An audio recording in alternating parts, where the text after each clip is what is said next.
Hindi stories. नकलची तोते की कहानी। एक बार की बात है, एक जंगल में एक तोता रहता था। वह बहुत ही नकलची था। तोता हर तरह की आवाजों की नकल कर सकता था। एक दिन तोता जंगल में घूम रहा था कि उसे एक आदमी मिला। आदमी बहुत ही दुखी लग रहा था। तोते ने आदमी की आवाज की नकल की और कहा, मैं बहुत दुखी हूँ। तोते की आवाज सुनकर आदमी बहुत हैरान हुआ। उसने कभी नहीं सोचा था कि एक तोता इंसानों की आवाज इतनी अच्छी तरह नकल कर सकता है। आदमी ने तोते से पूछा, तुमने यह कैसे सीखा?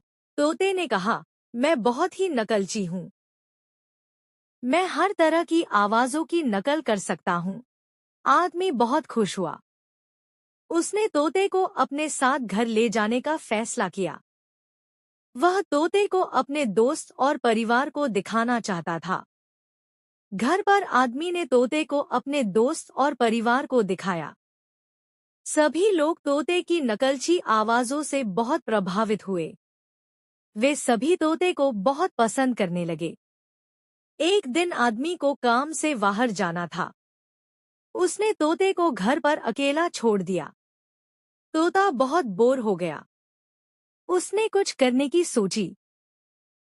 उसने टीवी चालू किया और एक शो देखने लगा। शो में एक इंसान गाना गा रहा था। तोते ने इंसान की आवाज नकल की और गाना गाना शुरू कर दिया। तोते का गाना सुनकर पड़ोस के लोग बहुत हैरान हुए।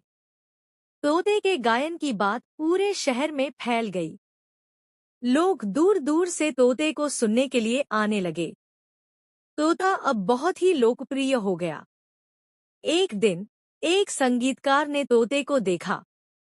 संगीतकार तोते के गायन से बहुत प्रभावित हुआ। उसने तोते को अपने साथ अपने ऑर्केस्ट्रा में ले जाने का फैसला किया।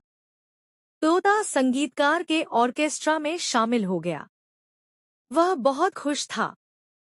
वह अपने पसंदीदा काम को करने लगा था। तोता बहुत अच्छे से गाता था। वह ऑर्केस्ट्रा में एक बहुत ही महत्वपूर्ण सदस्य बन गया। धीरे धीरे तोते की प्रसिद्धि देश भर में फैल गई और तोता देशवासियों का चहेता बन गया। शिक्षा। तोते की कहानी हमें बताती है कि हम सभी में कुछ न कुछ खास होता है। हमें अपनी खासियतों को पहचानना चाहिए और उनका इस्तेमाल करना चाहिए।